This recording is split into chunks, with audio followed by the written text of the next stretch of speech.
Am I the asshole for saying my sister's family can't temporarily move in with me and my wife due to their pets? I, 30 male, have been married to my wife, Naomi, 29 female, for 3 years, but have been together for over 10 years, and we are expecting our first child together. Naomi is currently 6.5 months pregnant, and I'm not going to lie, but her pregnancy is considered high risk, and our doctor advised her to avoid any stressful situations because of it. About 6 months ago, my sister Kate, 38 female, bought a new build house with her husband Bob, 40 male, so they can accommodate all my nephews who are 17, 15, 7, and twins that are 14 months old. Their house is 6 bedrooms. Extra bedroom is used for Bob's hobby room. Bob is a lot into insects and spiders, so he has a few tarantulas, cockroaches, etc. Last survey discovered that Kate's house is not safe to live in due to some construction issues. I don't know why it hasn't been picked up earlier, but now they have nowhere to live and have started a legal battle against the company responsible for building to get their money back. Currently, they cannot afford to buy another house or rent as prices for the places for rent are way too high in the area. Due to this, my sister has asked me if they can temporarily move in with me and Naomi. Since Naomi inherited a large house from her parents, it is an older Victorian house that still requires a lot of work. So far, we only have replaced all the windows to keep the warmth in. The house does have enough space for my sister and her whole family, and I said they can move in with us as long as they didn't bring their tarantulas and other insects with them, as my wife is terrified of spiders, to the point of passing out or having a severe panic attack, and Bob has them escaping frequently.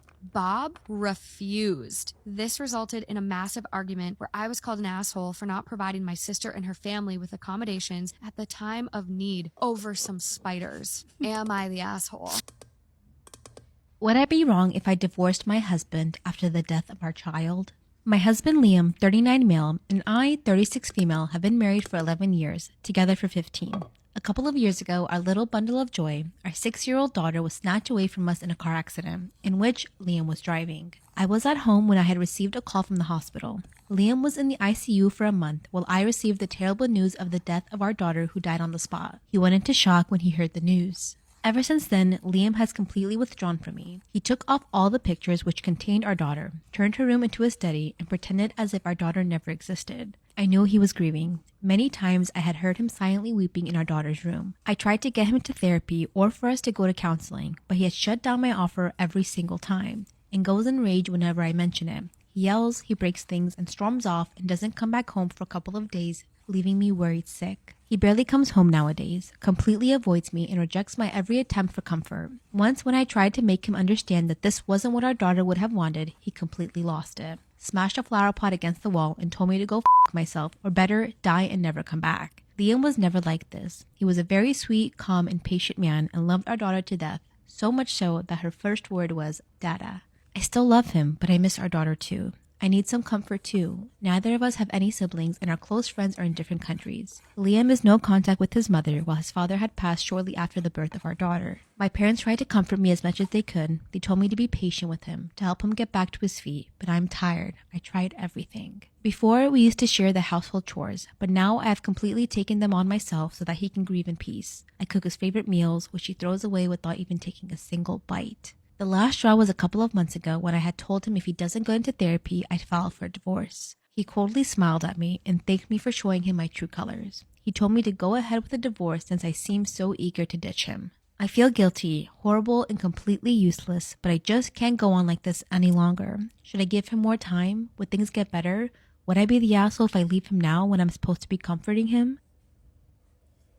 So my girl's best friend asked me if she could eat my girl out in front of me. And I was like, absolutely not. And she's like, why not? I was like, because I'm not a spectator. I'm a participant. And she's like, oh, it's not that big of a deal. We've done it before. And my girl was like, no, stop. He thought I was straight. And I was like, what are you talking about? Okay, you can't be attracted to me and not attracted to women. I knew you were bi the entire time. And then her friend was like, she's not even really bi for real. I was like, oh, really? Are you sure? And she was like, yeah. And she explained to me that when she gave my girl sloppy, my girl did not return the favor. And I was like, babe, is this true? And my girl was like, yeah. And I was like, I think you owe her some sloppy. Not gonna lie. Like, you came talking to me knowing you're an oral debt to somebody else. I'm looking at you a bit differently. And then her friend was like, ooh, you heard him. I was like, hold on, I'm not finished with you. I was like, what kind of man do you think I am? The viewing type? And she was like, chill, you could probably learn some things anyhow. And I was like, excuse me, I don't need your lessons. And she was like, I'm just saying, I've probably been with more women than you. And I was like, I do not believe that to be true. And she was like, oh, for real? And I was like, yeah, I honestly think I'm more attractive than you. And she's like, well, I had your girl making waterfalls. I was like, oh, she was making waterfalls. Was she a landscaper now? Well, guess what? I'm a pastor. All right. She was having an exorcism over there.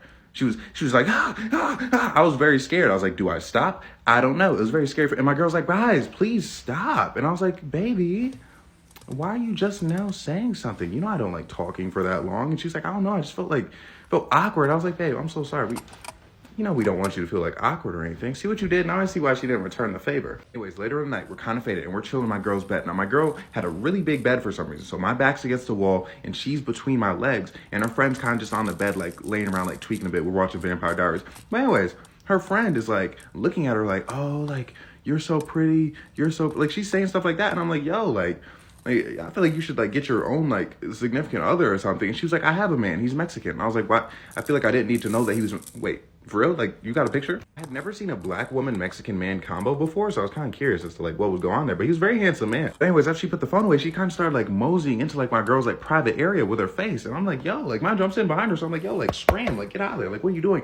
She did not like that I did that. So she grabbed this arm, right? And then I try to go like save this arm with the other arm. She grabbed that arm too. So we're kind of wrestling a bit. And the thing about me, I really like women in positions of power. So like, kind of got bricked up. But mind you, my girl was in between us, so she felt it. And she was like, Bryce, are you? And I was like, what are you talking about? Is it just me, or was she choosing like the least opportune times to speak up? Got up, she's like, oh my gosh, you're bricked. What's wrong? She obviously didn't say bricked, but she's like, oh my gosh, you're bricked. What's wrong with you? You're disgusting. I was like, babe, first of all, you were sitting right in front of me. And second of all, this is your best friend. Are you really calling her disgusting? Her best friend was like, bro, what's wrong with you? I was like, I'm just saying, but since we're all here, the three of us, I think maybe we should exercise our options here. He kicked us both out, me and the best friend.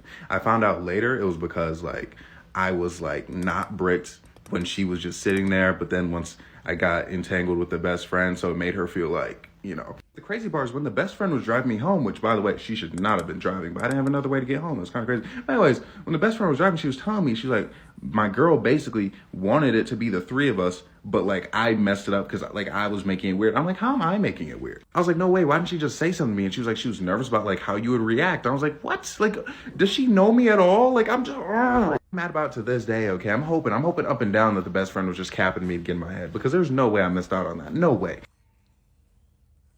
Okay, here's the story of how I found out my boyfriend of 5 months soft launched a new girlfriend on Valentine's Day, and then I found out it was actually his girlfriend of 3 years. That's right, I was the other woman, which I did not see coming because I have never once claimed to be like a chill, pushover girl, okay? It's just not who I am. Did I see red flags? For sure. But yeah, not a secret that I've never let a single thing go in my life, and I live for a tasteful revenge. Sometimes that's just living your best life. Other times it's helping the trash to the street. Okay, from the beginning, we met last winter in Jackson Hole, which is where I'm from and live. And it's not like this man like saw me and like couldn't resist me. He found my TikTok and then slid into my DMs on Instagram and pursued me for a month before he arrived. He then wanted to fly me out to Atlanta, but I was traveling a lot, so we kept in a little bit of touch. We didn't reconnect till that summer. And he asked if he could visit me, and I said yes, but I'm at a place where I'm ready for a serious boyfriend. So if you are not in that place, please do not waste my time. And he said that that is exactly why he's talking to me, that he could see a relationship with me. Which now looking back, I'm like, literally why? Like, did you really just want a free place to stay in Jackson? Okay, peasant. I'm dead. Anyways, we had a great 3 days. He met my friends, told them that I was like the most amazing person he's ever met in his life. He doesn't want to like scare me away, but he could see himself with me forever, and that he wants to move to Jackson for me. Yeah. Then, and this is when I start to get embarrassed, I could see whoever he followed on Instagram in order of the most recent. I didn't know this was possible. The Instagram gods were looking out for me. But I saw he followed a lot of girls in Boston, and I was like, that's funny because you are going on a work trip to Boston and you invited me on that trip and I said I couldn't go. So I download Hinge, set it to Boston, find his profile immediately.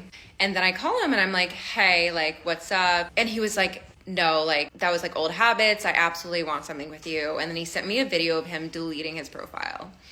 Then he went to a music festival a week later and I set my Hinge to that location, found his profile. He just re-downloaded it.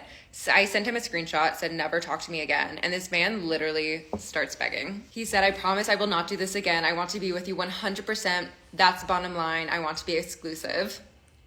I will drop everything for you right now. I'm telling you that honestly. I promise you I can be the guy you want me to be. We ended up talking on the phone and he said that he chooses me over his old habits. And I was like, dude, like my mom cheated on my dad. If you ever cheat on me, word for word, if you ever cheat on me, I will laugh about ever knowing you and drop your ass. And he said that he has been cheated on before and that's the one thing I don't have to worry about. Trust was broken though, so I was still constantly checking his following and sending him screenshots like, who's this girl? Who's this girl? Which again, like, why date me? Like, I was not an easy girlfriend. And I'm obviously very good at evidence collection and I post my life on the internet. Anyways, that eased up and then things were going good. And then I left for Cape Town January 13th. And he definitely pulled back on communication a little bit, but he blamed the time difference and said that he would do better. I was also trying to have grace because he was unhappy with his job and applying for a new one, which now I'm like, if you didn't have so many hobbies, maybe you would have a successful career. Just a thought.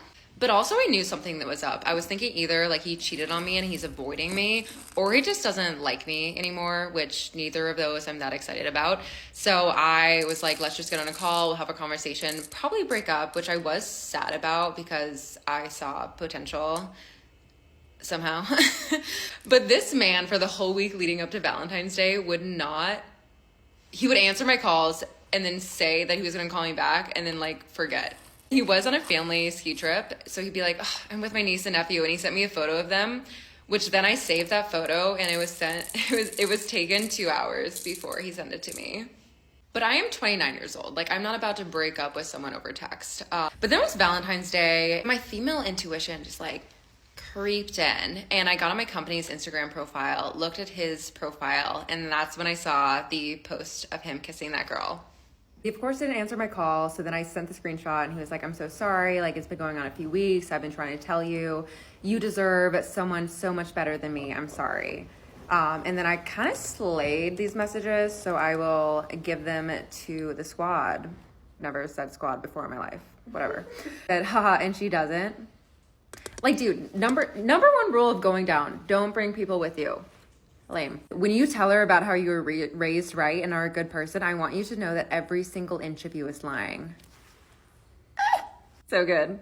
He was like, blah, blah, blah, I've got shit. I'm going to therapy, but what I did to you is wrong. I'm sorry. I said, there's doing it, then hiding it, and refusing to speak to me on the phone. On top of like everything else. A loser is a loser. Good luck fixing that.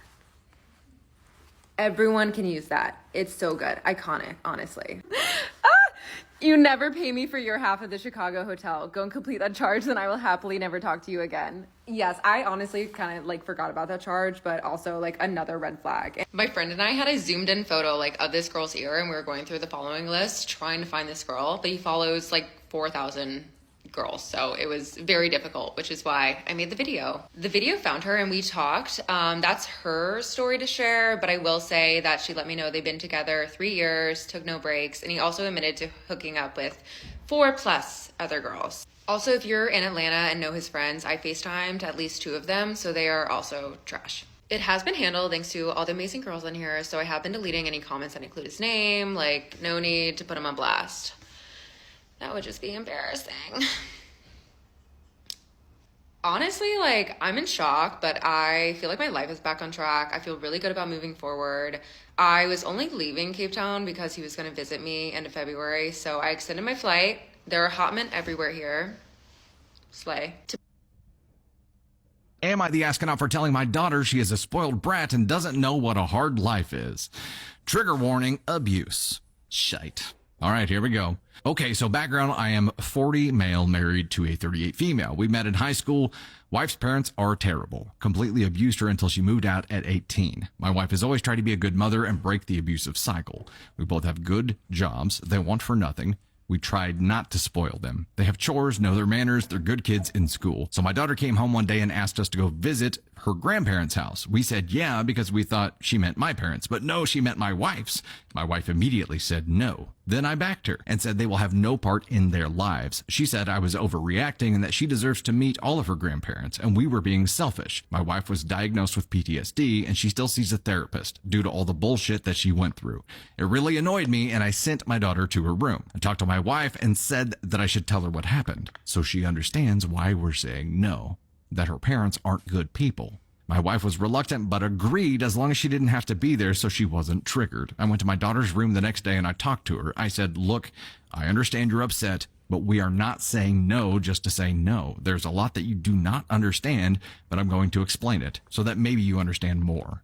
Your mom's parents were abusive. She was humiliated daily, screamed at, and terrorized since she was 6 years old. Every moment and holiday was ruined by fear, and she almost died on Thanksgiving Day due to her stepfather. That your mom and her sister still suffer from the trauma, and that we will never have a relationship with them, and I hope that she understands now. Something along the lines of that.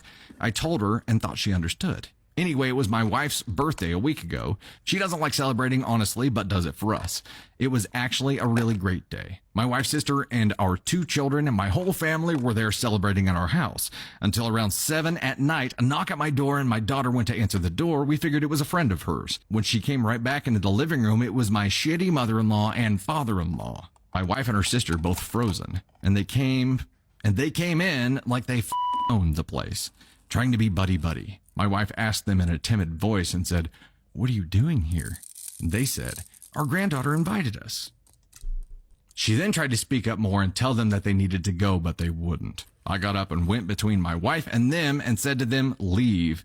You are unwanted here." My daughter really stood up for them and said that she talked to them and that mom is just exaggerating what happened and that they were good parents. That's when my father-in-law said, "That's right, whatever we did to you ungrateful kids, you deserved." That pissed my wife off and she shouted to leave. I went up with my dad and we were going to push him out, but he's 6'4", 250 pounds, at least got us off him. And he pushed my wife into the wall. Her head hit straight back at the wall, so she had to go get stitches. As soon as that happened, me and my dad and brother forced him outside and said they needed to leave or we would press charges. Her mom kept saying that she was a good mom and that my wife was dramatic and she just had bad children. Anyway, my mother took my wife to the hospital because we were still trying to get them to leave the driveway. My mother brought her there and back once they left completely. My wife didn't say anything the rest of the night, besides thanking my mother for the ride, then going to our room. Her sister was really freaked out too and left right after hugging my wife. My children were in the living room and I told my son and my younger daughter to go into their rooms. I needed to speak to their sister. I admit I lost it. I screamed. I said she was so selfish and I couldn't believe she did that. That she still got into contact after I explained what they did to her mom when she was younger, how I was honestly disgusted with her. She started to cry and say she genuinely thought I was exaggerating and it would be good for them to get together. She said she got in touch with them on social media and they seemed great, how they made everything seem not as bad, and she said she didn't think that they could be that evil and be related to us. I told her there are evil people everywhere. We have just tried to shield her away because parents are supposed to protect their kids. I was so upset. I genuinely wanted to call her an idiot, but I didn't. But every move my wife did to move past her trauma was demolished by this idiotic decision. My daughter apologized and I said, sorry doesn't cut it. Her actions risked her mother's health and everyone's safety. My wife talked to her and said that she no longer trusts her and how those are the consequences of her action. For meddling in something that was not her business to meddle with. She has no more phone and no more visiting friends until she earns that trust again. And we could add a punishment if we see fit. I've comforted my wife as much as I can, but she's not great. While I honestly think I went too easy on my daughter, I figured I should have another opinion. Am I the astronaut? Edit. To clear the timeline, my daughter sought them out after I told her what happened during her mom's childhood. I asked, and she said she reached out first as well. My daughter is 16 years old. I think it probably started sooner than that, earlier than that. Update, more information. We did make a report, and we are pressing charges. And we'll be doing everything we can to get a restraining order. We didn't call the police because we live in a secluded area, and it would take too long for them to get here. We deleted all of my daughter's social media, and I did look at her texts between her and her in-laws. She reached out first and kept pursuing them. There were 3 messages before that my in-laws ignored until they eventually responded. Also, that was not the first conversation we had with her about my wife's parents. It was just the first in detail conversation. I told her specific scenarios and events that happened without getting too graphic, but she and my other children always knew that their grandparents were bad. We had multiple talks growing up when we first started to explain why they only had one set of grandparents, unlike most of their friends. But we never said anything in specific details about the actual events, only that their grandparents were bad people who hurt their mother and aunt a lot. She told me she's doing her best and feels bad for her distancing herself from her daughter, but she's just extremely hurt. My wife's going into more therapy sessions than she normally does, and we have set an appointment for my daughter to see one as well, and we will try family therapy to get back to normal. I was the dad that got accused of kidnapping at Target. You can stop tagging me in the video because this is the actual story. You guys know we do family content, and I was recording a video where I go to Target and I buy some outfits for our kids. Simple, right? Well, as I'm there, I'm shopping and I look over and I see a little girl, probably 3 to 4, just looking through the clothes, looking at the shirts. I didn't think anything of it. I figured her parents are probably right around the corner, and that's that. I get done filming and I'm walking away from the kids section, and over the intercom, I hear that they are looking for a little girl who is in the exact outfit that that girl is wearing. Her name is Millie. Her parents are at the front. If you see her, please bring her to the front. Right? So what am I going to do? Just leave this little girl here? No, I'm going to tap her on the shoulder. I'm going to say, hey, is your name Millie? Which is what I did. She turns around and she gives that little toddler nod. I was like, okay, hey, your parents are at the front. Will you come with me to the front? And she goes, okay, up. And I told her, I was like, no, we're just going to walk up to the front. And she's like, no, up.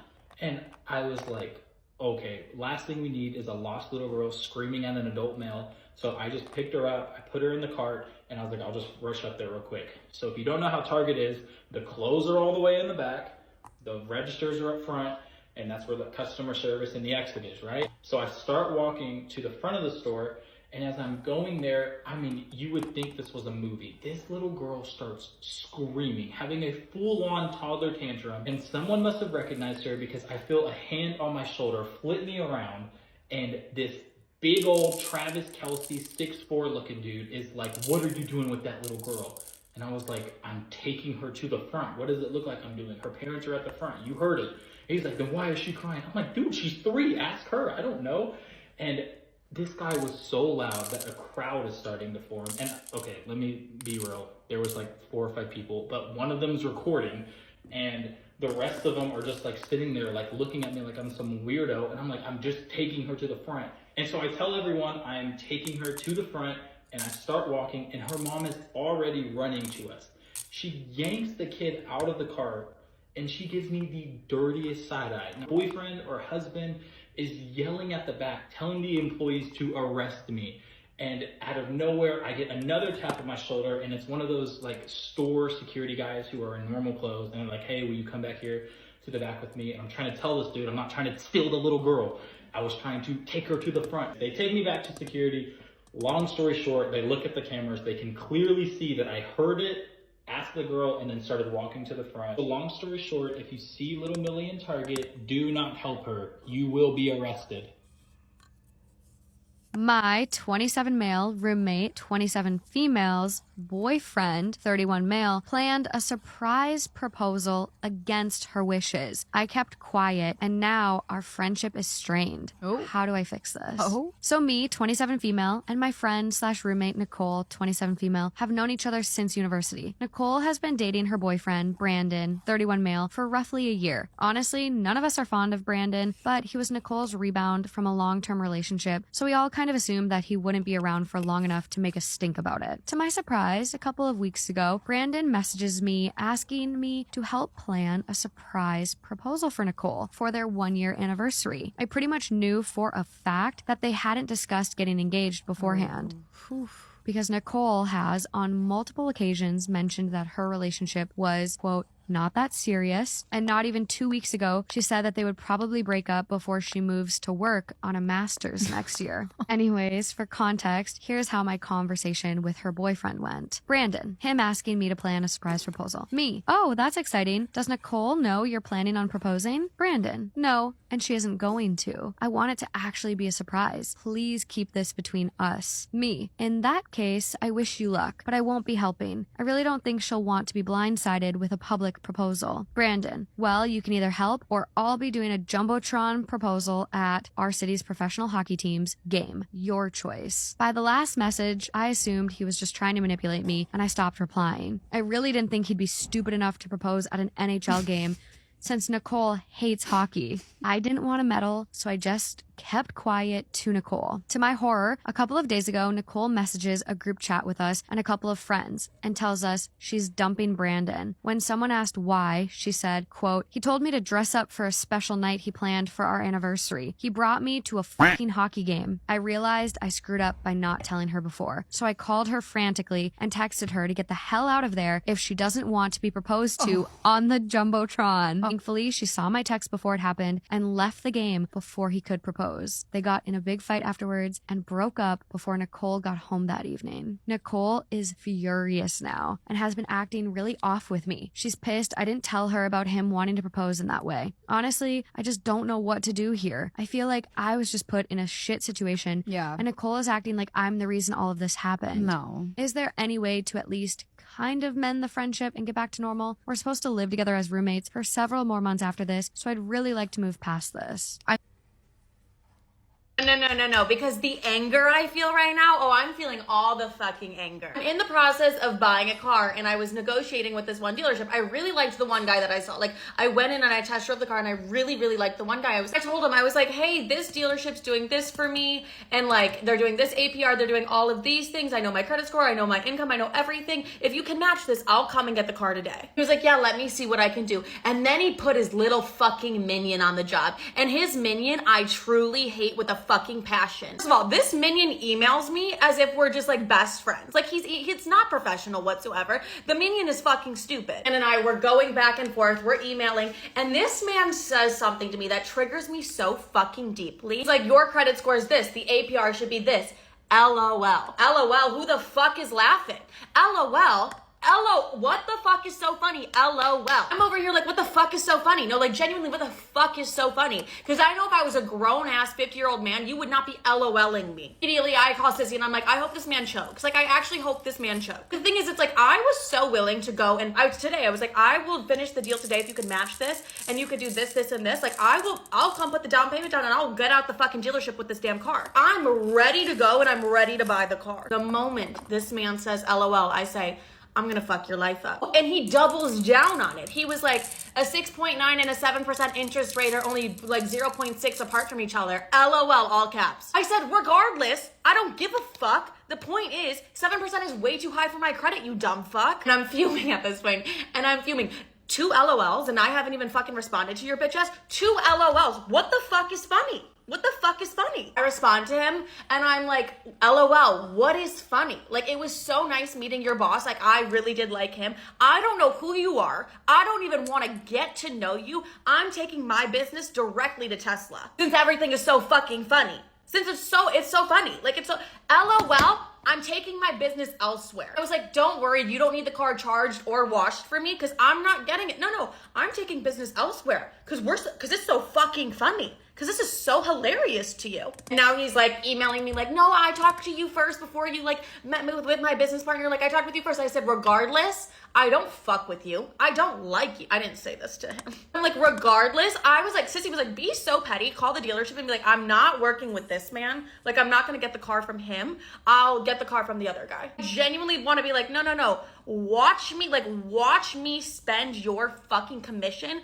with someone who actually takes my ass seriously and isn't LOLing me. Because what is so fucking funny? I hated this car dealership. Like, I mean, I loved the car dealer. I liked the guy that I originally met. But this car process has been like so fucking stressful for me in general. You're gonna LOL my bitch ass? You're gonna LOL me? Oh, I'm gonna LOL you all the way to the fucking bank, bitch. Tesla's getting my money. Like, you're getting nothing from me. Or if I even go and I do business with your partner, I want you to watch while I hand him that fat ass check. I will honestly bring him fucking flowers. I want you to sit and watch me do this, you bitch ass whore.